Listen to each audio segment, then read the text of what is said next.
sànq yaa ngi doon bëgg a ñëw. ma may la occasion nga rebondir ci wax ñu ne. quand le premier ministre dit que le Sénégal dafa am problème autorité. mais en réalité il s'adresse à qui et pourquoi. xam nga man j'aime personnellement Ousmane Sonko xam nga lu tax. dafa am fit. am fit moo tax nga jikko taxaw boobu ne la réew non mi jikko boobu laa bokk dafa am problème autorité. non jikko boobu laa bokk ak Ousmane Sonko. jikko boobu am fit day tax nga taxaw wax lu ne lu la neex. magistrature non pas bi wax lu la neex nag c'est là où. je vais en venir wax lu la neex attaqué magistrature bi attaqué ku la waaw neex. c'est-à-dire que tey dem bay taxer la société civile de fumier. tey loolu mooy am fit. président Ousmane Sonko je l'aime bien te nit ki boo ko bëggee da nga koy wax dëgg les yeux dans les yeux wax ko li nga xamante ne moom moo am tout face. sans rien craindre de la vie. man Ousmane Sonko bañ ko barricadé la taxawal coalition daal di koy investir lijjantiwu moon Macky Sall lijjantiwu moon commandement territorial. te xamoon nañ ne que ñun bu ñu fa demee mënoon nañ ñu jàpp parce que du benn du ñaar def nañ conférence de presse ñu pare commissariat ñëw indi ay éléments pour téye ñu pour jàpp jamono yi nga xamante ne moom la ñuy xeexal Pastef. donc du tey jii Ousmane Sonko yore leng yi ci la ñuy ragal wax Ousmane Sonko dëgg non c'est le cadet de notre souci Ousmane dafa xam ne que léegi. C'est un homme d'État.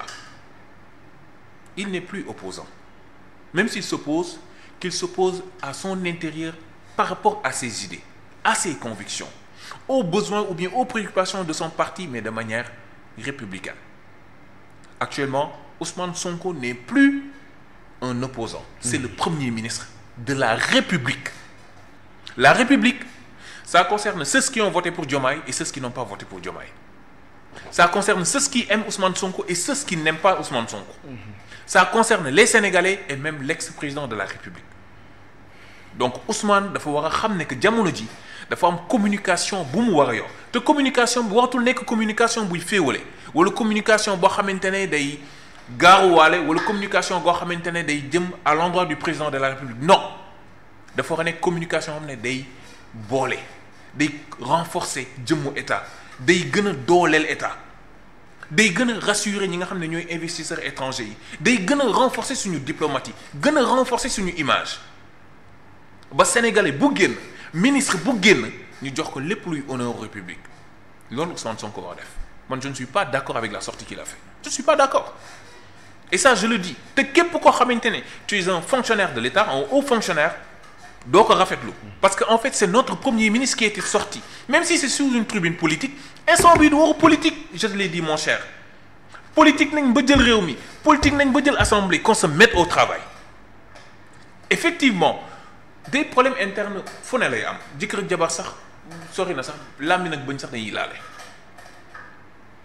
mais saa yu làmmiñ laalee bëñ est-ce que di nga dégg mu wax ko ci mbedd bi c'est rare nga gis koo xam ne matt na làmminam génn di yuuxu naan man matt naa sama làmmin du ko def loo xamante ne puutum biir la te mënul ñàkk ñu waroo ay gis-gis c'est normal parce que kii dafa nekk président de la République xam loo xamante ne keneen ki xamu ko te mënu ko xam c'est ça aussi le problème tous les renseignements tous les bulletins d'information qui sont à la portée de Bassirou Diomaye Faye ne peuvent pas tous être à la portée d'Ousmane Sonko.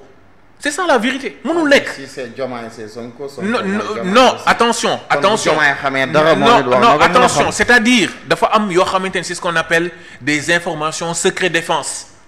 waaw mais du moment où on accepte tous que Diomaye mooy. Sonko waaw non attends non Diomaye effectivement c'est-à-dire que. mooy li ma la tey jii man am na yoo xam ne effectivement mais am na yoo xam ne tey jii mën nañ ko waxtaanee.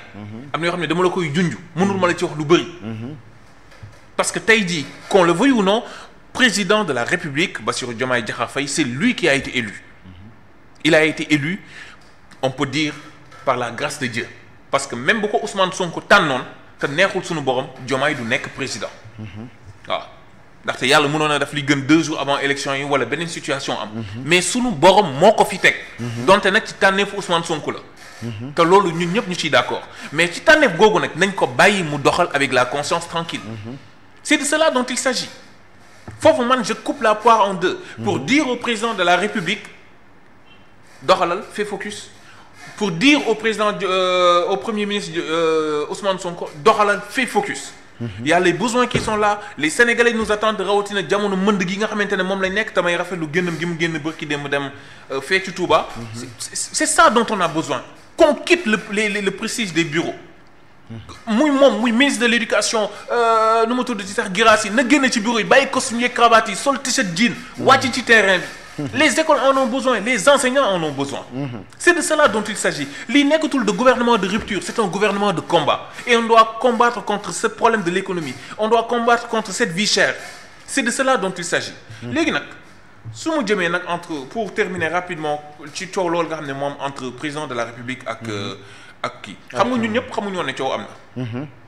bu Ousmane Sonko génnul woon wax ko duñ ko xam. Effectivement. mais da lay wóor ne que loolu bu amee c'est parce que peut-être que wax na ba sonn.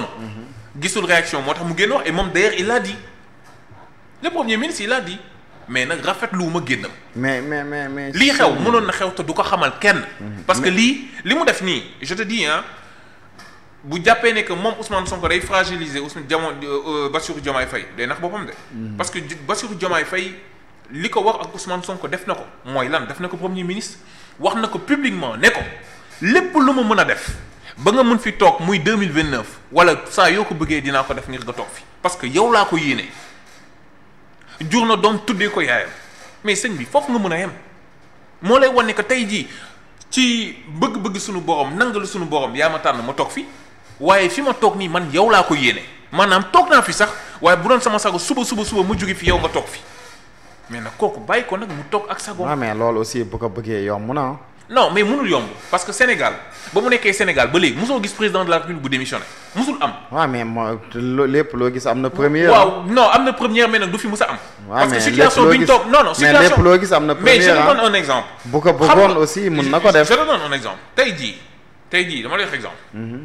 xam nga yore sa chantier jox ko benn maçon bi tàmbali ko di liggéey nga dem ba ci digg bi maçon bi ne bàyyi naa nga dem di uti beneen maçon mu ñëw eggali ko xam nga li la mën a jural.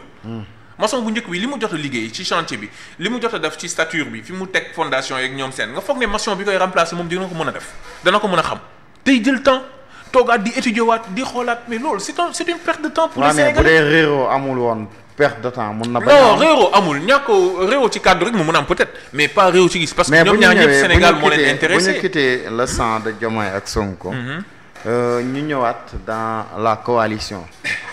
yéen ci coalition bi ngeen bokk. tout à fait. mais coalition bi daanaka presque est-ce que du dictature dafa am sax parce que comme coalition bi nit bu génnee wax xalaatam sax.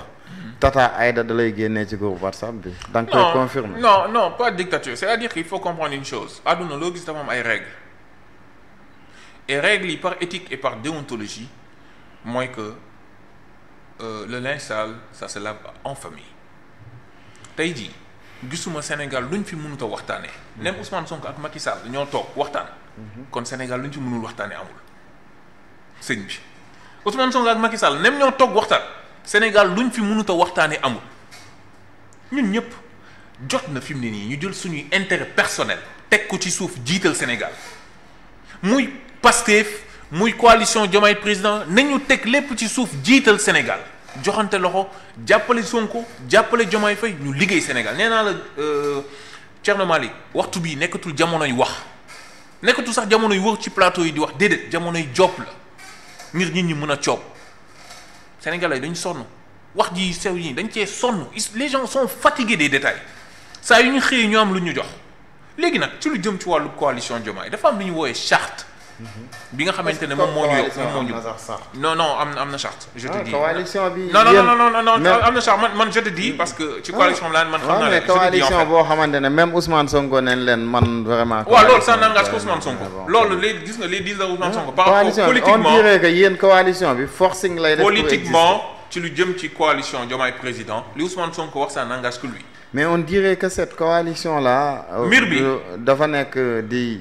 forcé sax pour mën a non forcé wul pour nekk di wax mooy je te dis mooy li ma lay wax gis nga ba mu méttee ba métti Ousmane Sonko ak Diomaye ñoom ñaar sax daanaka liggéeyuñu li tax liñ leen fale parce que ñoom ñu ngi woon ci kaso bi ñi nekk ci coalition Diomaye président moo xam ñu ñoom Dame Mbodj moo xam muy ñoom Guirassy moo xam ñi nga xam ne ñoo mettoon en place Lacoste ay ñoom Fit et cetera ñoo nekkoon ay ñoom Maître Moussa ñoo nekkoon ci terrain bi di rey seen bopp di def ay manifestations du jour au lendemain tànqal réew mi ay ñoom Bougar mettre la pression et cetera maa ngi ñëw sax ci kaw Bougar mettre la pression sur le président de la République ba mu mën a dellu ginnaaw te ñoom waa Pastef fu ñu nekkoon responsable Pastef leader Pastef fu ñu nekkoon ñu si bëri ñoo daw génn réew mi dem bàyyi ñu fi ñun ñuy janoog Macky Sall mu ñuy tëjee ko di ñu xooxatal lu ñu dajul fii ak Macky Sall amul.